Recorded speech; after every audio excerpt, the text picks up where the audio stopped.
Today I'm going to talk about providing power, and particularly solar power, for FarmBeats.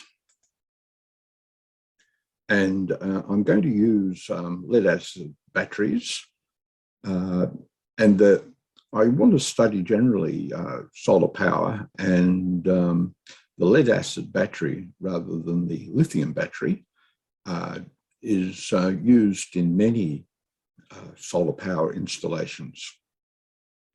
And I want to monitor the performance, and I'm just going to use for this demonstration a voltmeter. But this voltmeter is connected to a computer, and it transmits the results via Wi-Fi to my Windows PC, which is hosting Microsoft Excel. So I can track the voltages on the power installation. So how much power do I need? Well, if I use a ammeter, which is connected to the USB of the Raspberry Pi, we're getting up to about 850. On the photo here, you can see that it's 810 milliamps. So if we take 850, we have to work out our power requirements. So my installation is up to 5 Raspberry Pi computers, and I want to power all of these. And I want to be safe. I don't want to use 240 volts, particularly when it's raining. It's not a safe condition to start using power adapters and 240 volts outside. I want to be efficient and not waste energy, and I need continuous power night and day. So what about a Duracell power pack? Well, this provides up to 2,000 milliampere hours at 1.5 volts per battery. And unfortunately, that would only last about 1.3 hours. So the next stage is to use a pulse width modulation solar controller. And the solar panel I'm using provides 18 volts. And I'm also going to use the lead-acid battery. So I've got 7,200 milliampere hour lead-acid battery. And the controller provides direct USB output.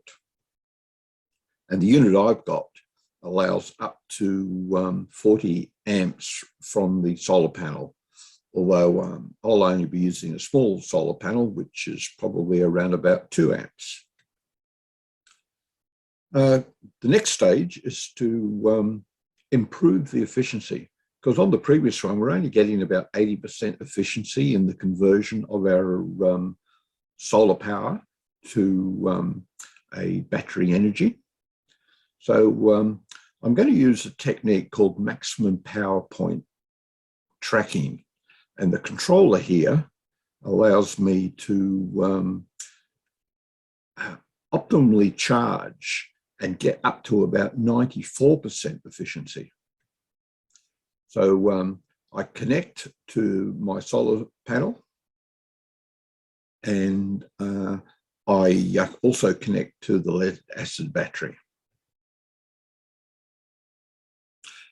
And this particular one that I'm using is from DFRobot, and it allows, it's been optimized for lead-acid batteries, and I can switch on or off the algorithm, which is called the maximum power point tracking algorithm.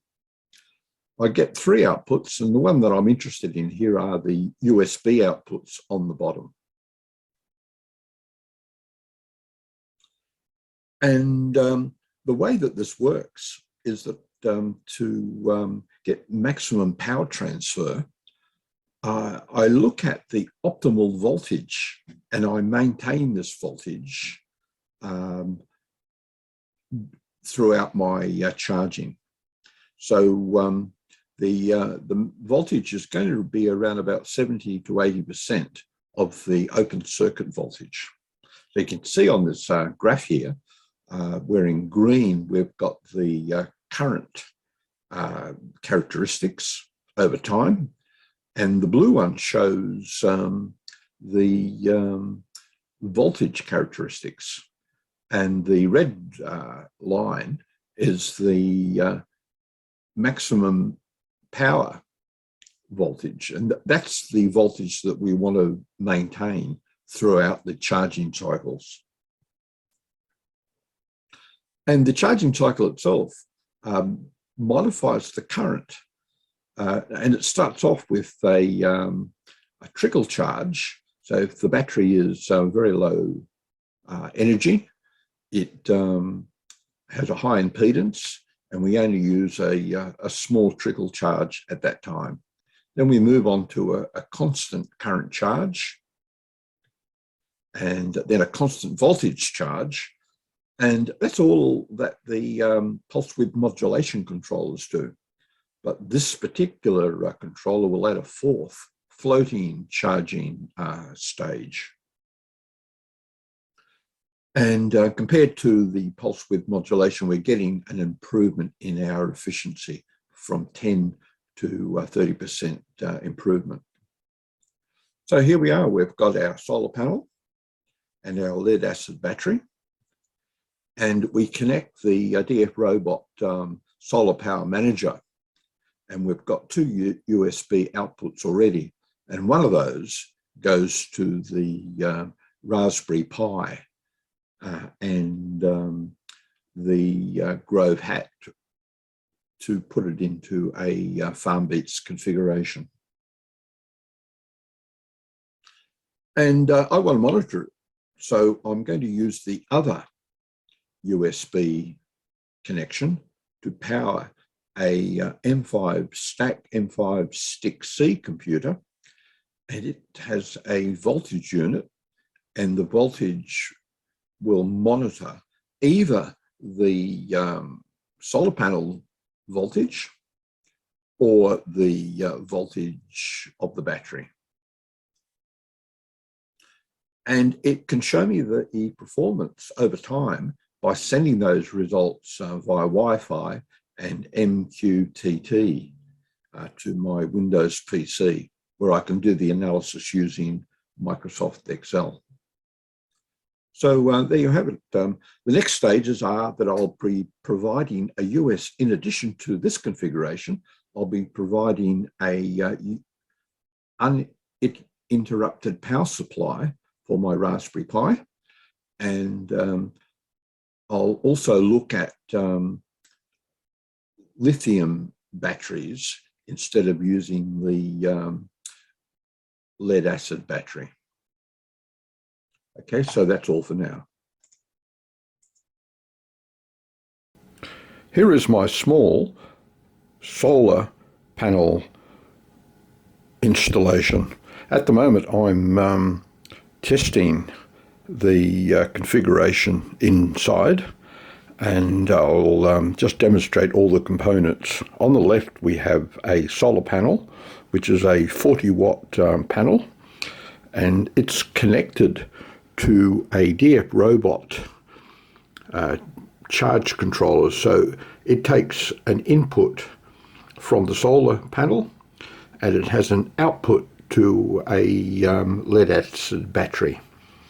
And the function it performs is optimal charging of the battery to optimize the life of the battery.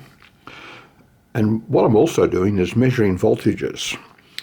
And I'm doing that with a digital multimeter, and it's currently showing a voltage across a battery of 12.87 volts. And the other arrangement is a voltmeter based on an M5StickC computer and a Voltmeter Unit.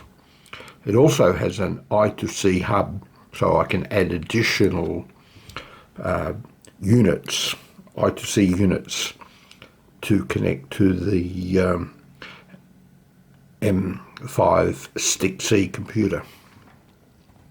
And at the moment, if you look at the display on the computer, it shows 4.88, and that's the voltage directly across the solar panel, which isn't much, but since we're inside, it's probably what you would expect.